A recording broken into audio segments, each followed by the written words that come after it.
Okay, so the second video on the tourism sectors is about attraction as a tourism sector. So once again, here are the different sectors of tourism and we'll discuss about attraction for this video. And as you can see in the right, you see the most known attraction in Paris, which is the Eiffel Tower.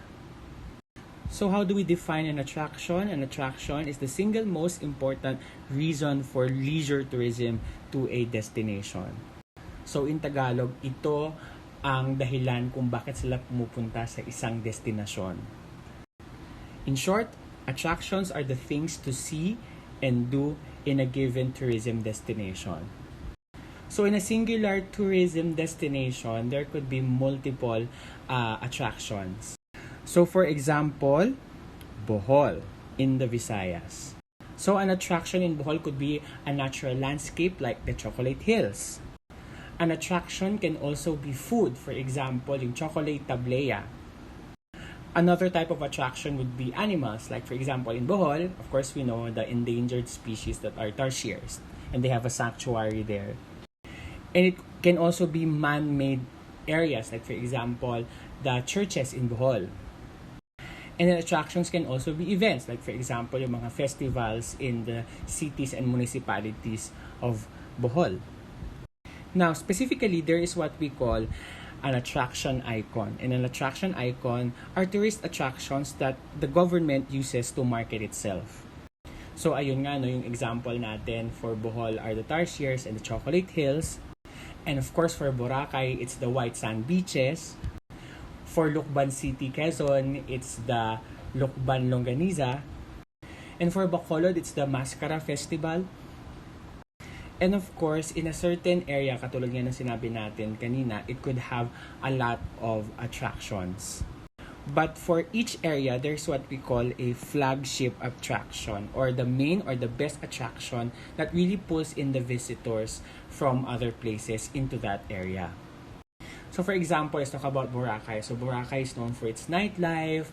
Boracay is known for its masarap na mga mang-inasal. It's also known for its multiple starred restaurants and hotels. But the main attraction that will really pull in visitors into Boracay are the white sand beaches that are found there. Or for example, you talk about Albay, no? Of course, there are so many attractions there. Like for example, yung pili nuts na kinakain natin that are coming from Bicol. And also yung mga very spicy na food if you're a gastronomic tourist, no? I'm pretty sure that there are also some beaches and swimming areas in Albay. But definitely, the flagship attraction in Albay and most of Bicol is the Mayon volcano. So what are the different characteristics of an attraction? The first one is ownership. So syempre, dapat the attraction is owned by the locality or the people in the destination. So for example, in the picture, you can find Molo Church in Molo, Iloilo. So this is something that is culturally owned by the people in Molo, Iloilo. And actually, in terms of attractions, minsan issue yan.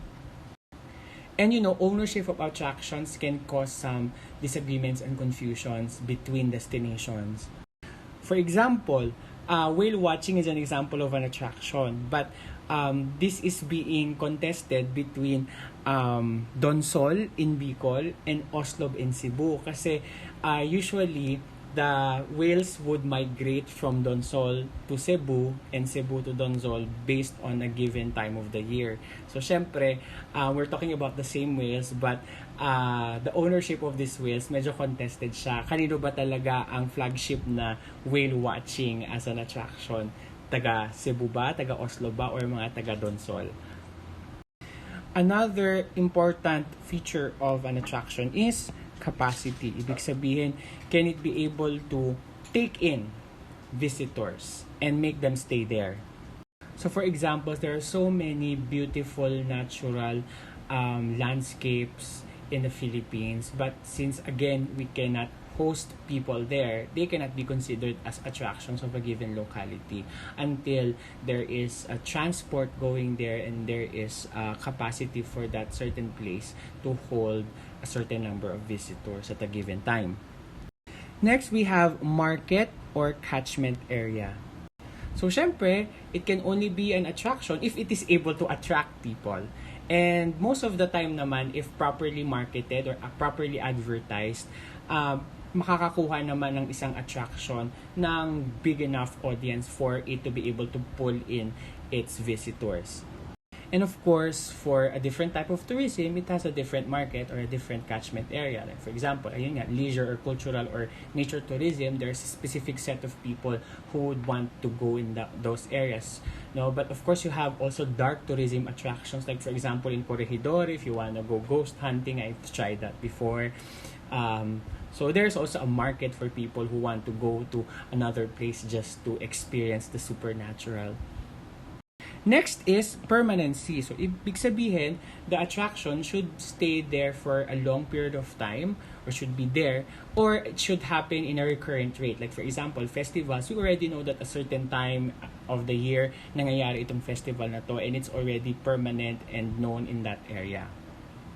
And like I said, no, there are different types of attraction in terms of whether it's natural or man-made. So, example of a natural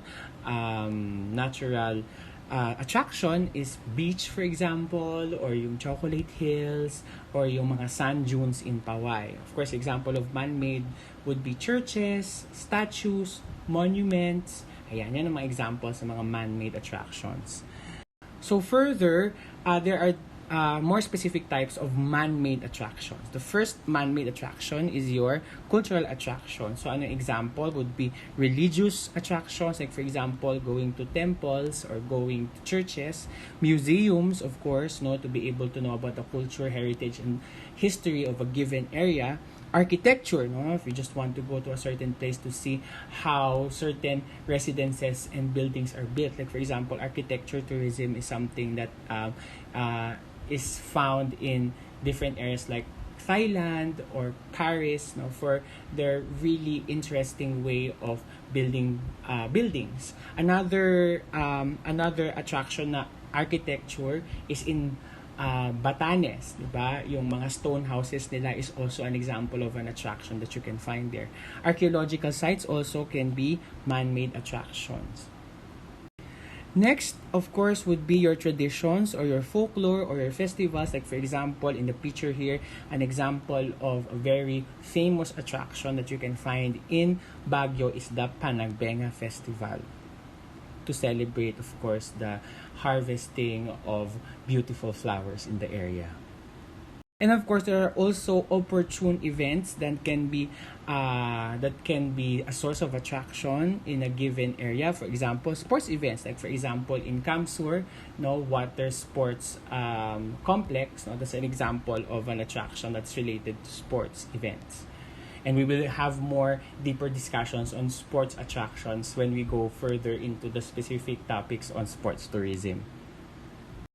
And then, specifically for event attraction, there are what we call hallmark events, meaning these are regular events that happen in a given period of time. For example, pilgrimages, like those going to the Mecca, no, during that period of worship among the Muslims, or for example, during Holy Week, you go to the pilgrimage in the Middle East as well. Or you can also have other events like Broadway shows in New York City or in other areas where they have musical theater plays, and conferences like research conferences, educational conferences, no. So these are example of hallmark events. And then we have mega events. When you say mega events, these are events that is being joined by a huge number of people. So example would be, yes, Olympics is an example of a mega event, and we expect millions of people or hundreds of thousands of people moving to the area where Olympics is happening. And then of course you have World Trade Fairs, the toy conferences, the Comic-Cons, no, that are large in scale. So these are also considered as mega events. So in this video, we were able to understand attraction as a tourism sector, and we were able to define it and characterize attraction, and also we were able to discuss about the different kinds of attractions: natural, man-made, and event attractions. In the next video, we will be discussing about accommodations.